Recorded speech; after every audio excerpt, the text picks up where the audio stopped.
Bonjour à tous et à toutes. Je m'appelle Marjorie Morin, je suis psychologue et neuropsychologue à la clinique L'Épopée.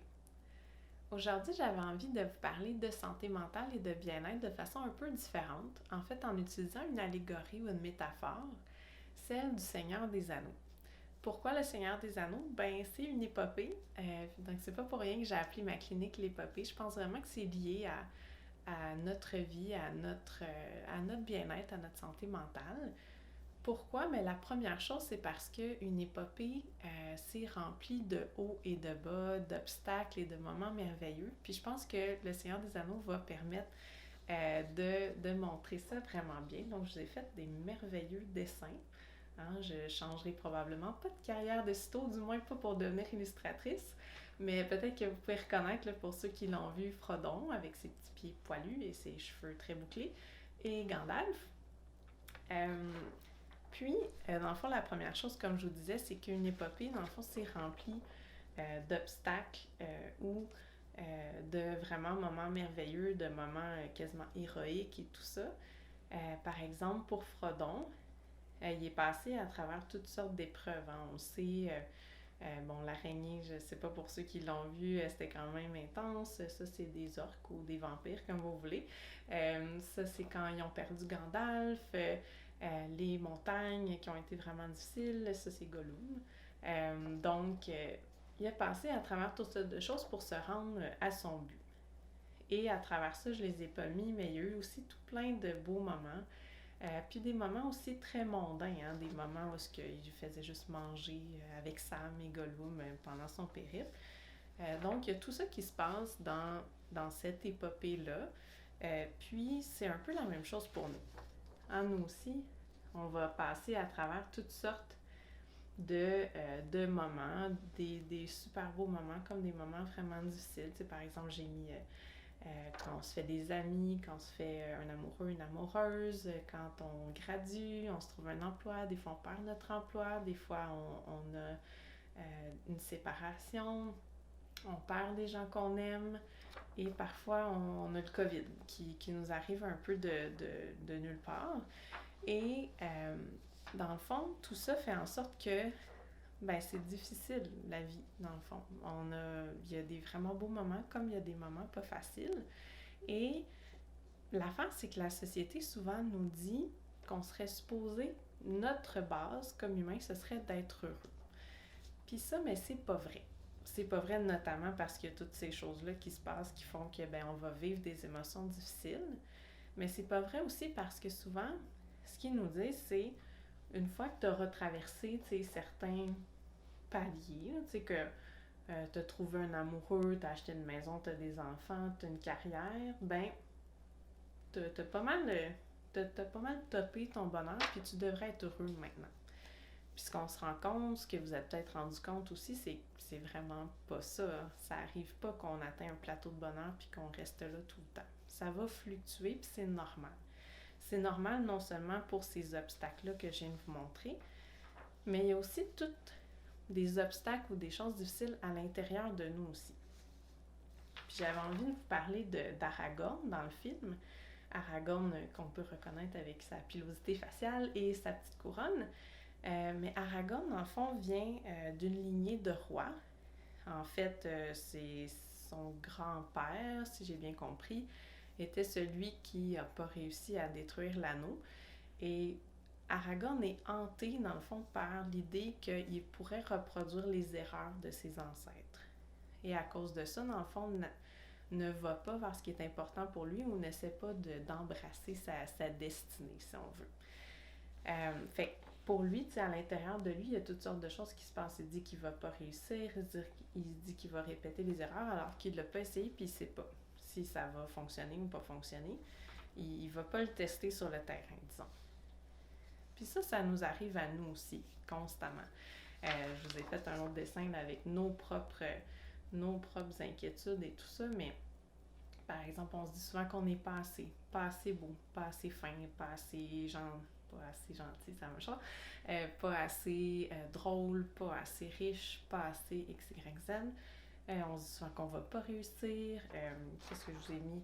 je suis pas normale, je suis brisée, je devrais être heureux, ce fameux je devrais être heureux. Fait que tout ça, ça contribue des fois à ce que on ait des émotions plus difficiles et ça contribue aussi au fait qu'on soit pas nécessairement à un top de bonheur puis on reste là. Puis ça aussi, c'est tout à fait normal. Hein? Nos pensées, on les contrôle pas, ça apparaît comme ça, puis veut pas, le fait que la société nous dit aussi qu'on est supposé de bien aller puis on est supposé d'être heureux, mais là on fait comme « Oh, mais moi je le suis pas, qu'est-ce que je fais? Ça veut dire qu'il y a quelque chose qui va pas avec moi, qu'il faut que je fasse quelque chose. » Puis là, ben, c'est punch, là, mais vous avez rien nécessairement à faire. Là. Des fois, c'est juste que ben, c'est un mauvais moment à passer, comme en ce moment, la pandémie. Il y a des choses qu'on peut faire, mais il y a des choses où on est limité aussi, où est-ce qu'on peut juste comme faire de la place pour ces émotions-là, puis c'est normal, ça aussi.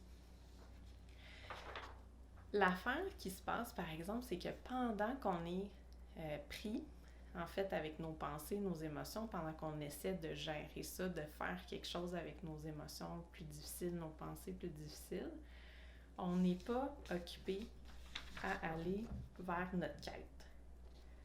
Puis notre quête, dans le fond, c'est vraiment ce qui nous permet d'être épanouis, qui fait en sorte que la vie vaut la peine d'être vécue, puis qui fait en sorte que des fois, on va vouloir tolérer certaines émotions plus difficiles parce qu'il y a quelque chose qui vaut la peine au bout de ça, parce qu'il y a quelque chose qui est important pour nous au bout de ça. Ça m'amène à une autre partie, probablement la dernière là, pour aujourd'hui, pour le Seigneur des Anneaux.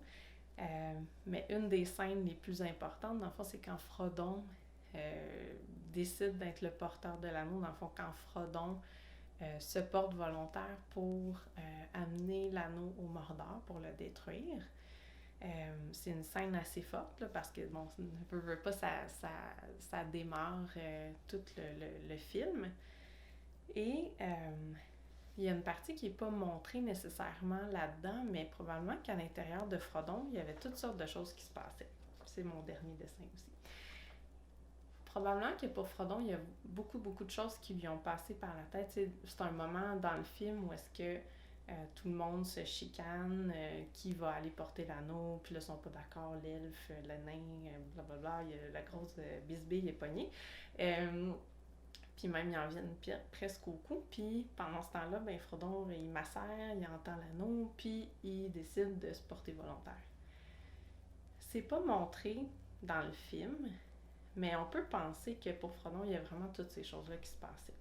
Il y a eu plein de pensées, il y a eu vraiment des émotions difficiles, là, la peur, l'angoisse, la terreur, des pensées comme ben, je vais pas y arriver, je vais peut-être mourir. Les hobbits font pas ça, peut-être que quelqu'un d'autre serait mieux placé que moi pour y aller. Sûrement que tout ça c'est arrivé. Et Frodon a quand même décidé d'y aller. Hein? Probablement qu'avec tout ça qui se passait, il avait envie de se sauver. Probablement. Mais moi, je m'en retourne à la comté, puis parlez-moi plus. Mais il y a quelque chose qui était plus important. Il y a quelque chose qui valait la peine, protéger la comté, puis ça a pris beaucoup de place, puis il a décidé d'agir là-dessus. Pourquoi je vous dis ça? Parce que on peut faire la même chose. Tu sais, Frodon, il y avait toutes les pensées, toutes les émotions difficiles, puis il y avait de l'autre côté, ça c'est vraiment important, protéger la comté, protéger les gens que j'aime. Puis les choix se sont peut-être ouverts pour lui. Peut-être qu'il y avait plusieurs choix. Il y avait peut-être le choix de partir, comme je vous disais. Il y avait peut-être le choix de rester, mais pas se porter volontaire pour l'anneau. Peut-être d'appuyer, d'accompagner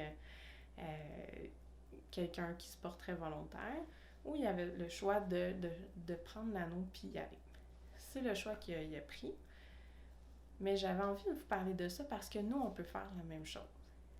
Vous le savez probablement, mais des fois, quand on est anxieux, quand on est déprimé, quand on a toutes sortes de pensées comme ça ou d'émotions difficiles, on a tendance à faire un peu tout le temps les mêmes choses. On peut procrastiner, on peut boire de l'alcool, on peut juste éviter, passer du temps sur notre téléphone. On a plein de stratégies pour éviter nos pensées difficiles puis nos émotions difficiles. Comme je vous disais, plutôt c'est normal. C'est normal d'avoir ces stratégies-là. Le problème, en fait, c'est plus quand elles viennent dans le chemin de faire quelque chose qui est important pour nous. Par exemple, Si je suis tellement anxieux d'aller passer une entrevue que j'y vais jamais passer des entrevues, donc je me trouve pas d'emploi, ça vient nuire à ma vie, ça vient réduire vraiment la portée de ce que je peux faire dans ma vie. Donc, comment faire pour faire de la place pour ces émotions-là, pour ces pensées-là, pour pouvoir faire des choses qui sont importantes pour nous. Ça, c'est pas facile. Des fois, c'est plus facile à dire qu'à faire. Mais j'avais envie de vous dire qu'il y a de l'espoir. Il y a une phrase dans Le Seigneur des Anneaux qu'il y a encore de l'espoir. Il y en a de l'espoir. Puis ça m'amène à la chose que j'avais envie de vous proposer. Donc, comme je vous dis, c'est possible de travailler là-dessus, c'est possible de changer ça, puis de faire plus de choses qui nous rendent épanouis. Et en fait, je vais partir un podcast, un balado, qui va justement être un peu pratico-pratique là-dessus, qui va, dans le fond, avoir pour but de vous donner des outils, de nous donner des outils pour justement faire de la place pour nos pensées, nos émotions difficiles, pour nous permettre d'aller vers ce qui est important, puis aussi pour identifier qu'est-ce qui est important, parce que des fois, c'est pas si clair que ça. T'sais, on fait les choses un peu comme, tu sais, je vous parle depuis le début de la société qui nous dit telle ou telle chose, mais la société, elle nous dit aussi quel, un peu milestone, je sais pas c'est quoi le mot en français, mais un peu les objectifs, dans le fond, de vie qu'on doit atteindre. Justement, là, avoir une maison, avoir un enfant, graduer, avoir un emploi, faire de l'argent. Mais une fois qu'on a eu tout ça, qu'est-ce qu'on fait? Ou si on est encore en train de l'atteindre, bon, on se dit on va être heureux quand on va être rendu là. Mais dans le fond, qu'est-ce qu'on fait en attendant? Puis qu'est-ce qu'on fait une fois qu'on les a eus aussi? C'est quoi? Qu'est-ce qui fait que la vie vaut la peine? Qu'est-ce qui fait que je vais être heureux de vivre cette vie-là? Heureux, heureuse. Donc, c'est ça qu'on va faire dans le podcast, en fait, que je vais essayer de vous offrir. Et je vais terminer avec ça. Dans le fond, une épopée aussi, ça se passe en gang. Hein? Dans Le Seigneur des Anneaux, le premier film, c'est la communauté de l'anneau. Donc, c'est plusieurs personnes qui sont ensemble vers un but.